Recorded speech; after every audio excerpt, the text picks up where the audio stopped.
আসসালামু আলাইকুম everyone.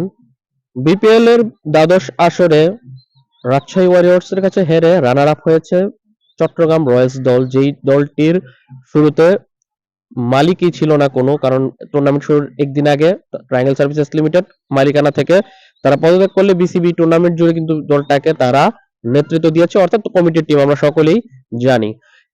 Committee team থেকে একটা দল যেভাবে টুর্নামেন্টে রানার আপ হয়েছে, লিগ পর্বে 10 ম্যাচে 6 জয় 12 পয়েন্ট নিয়ে পয়েন্ট টেবিলের 2 নম্বর পজিশনে থেকে তারা প্লে অফে উঠেছে। তারপর প্লে অফে প্রথম কোয়ালিফায়ার ম্যাচে শক্তিশালী রাজশাহীকে প্রথম কোয়ালিফায়ারে হারিয়ে ফাইনালে গিয়ে যদিও তারা আবার রাজশাহীর কাছে হেরে গেছে, কিন্তু তারপরেও টুর্নামেন্টে মোট 12 ম্যাচ খেলে তারা 7টাতে জয়লাভ করেছে, 5টাতে হেরেছে।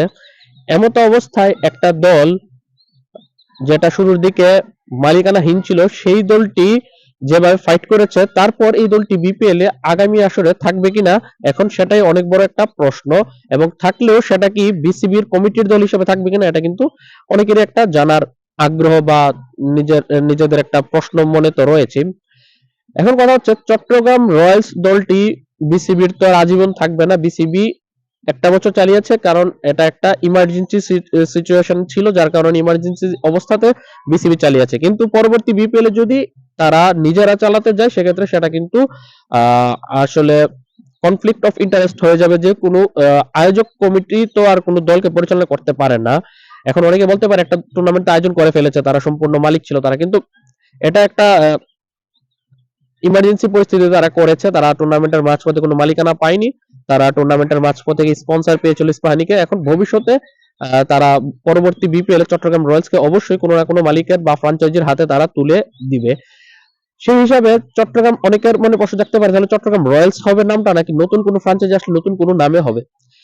এখন বিসিবি যেভাবে 5 বছরের জন্য মালিকানা দিয়েছে দলগুলোকে, এবং যেহেতু বলা হয়েছে যে মালিকানা পরিবর্তন হলেও ফ্র্যাঞ্চাইজির নাম পরিবর্তন হবে না, সেই হিসাবে নতুন কেউ যদি মালিকানা পায় চট্টগ্রাম রয়্যালস, সেই হিসাবে নামটা তো চট্টগ্রাম রয়্যালসই হওয়ার কথা। এখন পর্যন্ত তো এমনটাই বোঝা যাচ্ছে। এখন ভবিষ্যতে কি আছে কপালে, সেটা দেখার বিষয়। তবে আমি মনে করি, যেহেতু এটা চট্টগ্রাম রয়্যালস বলে পরিচিত হয়ে গিয়েছে এবং বিসিবি কথা দিয়েছিল যে দলগুলোর নাম পরিবর্তন হবে না, সেই হিসাবে দলগুলোর নাম পরিবর্তন না হওয়াই বেটার। এবং চট্টগ্রাম রয়্যালস নামটা কিন্তু খারাপ না, ভালো একটা নাম কিন্তু হয়েছে। এমনকি চট্টগ্রাম রয়্যালস এর যদি পারফরমেন্স আপনারা দেখুন, চট্টগ্রাম রয়্যালস এর ক্রিকেটারদের পারফরমেন্সের কিছু অল্প কয়েকজন ক্রিকেটারের পারফরমেন্সে কিন্তু দলটা ফাইনাল পর্যন্ত গিয়েছে।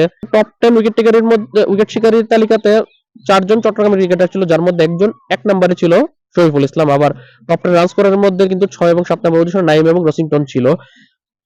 এই 4-5 জন ক্রিকেটার কিন্তু পারফর্ম করেছে, এবং তাদের পারফরমেন্সের বদৌলতে কিন্তু টুর্নামেন্টে তারা এতদূর যেতে পেরেছে। বা প্রথম কথা হচ্ছে, তারা লিগ পর্ব পেরোতে পেরেছে।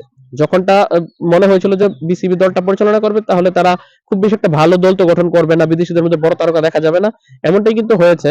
বড় তারকা দেখা যায়নি। তবে ট্রায়াঙ্গেল সার্ভিসেস লিমিটেড, যারা চট্টগ্রাম রয়্যালস এর প্রথমে মালিকানা পেয়েছিল, তারা যেসব বিদেশিকে তারা কন্ট্যাক্ট করেছিল, তার থেকে বেটার বিদেশি কিন্তু এনেছিল এই বিসিবি কমিটির টিমটা, অর্থাৎ টিম ডিরেক্টর হাবিবুল বাশার সুমন বা ম্যানেজার নাফিস ইকবাল, হেড কোচ মিজানুর রহমান বাবুল, তারা কিন্তু আসিফ আলী, হাসান নওয়াজ, অ্যাডাম রসিংটন, আমির জামালের মতো মোটামুটি মানের ভালো মানের বিদেশি ক্রিকেটার কিন্তু এনেছিল, যেমনটা আনতে ব্যর্থ হতো ট্রায়াঙ্গেল সার্ভিসেস লিমিটেড। এবং যদি ট্রায়াঙ্গেল থাকতো, তাহলে চট্টগ্রাম রয়্যালস দলটা হতো আরেকটা নোয়াখালী এক্সপ্রেস দল বা আরেকটা দুর্বার রাজশাহী দলও হতে পারতো।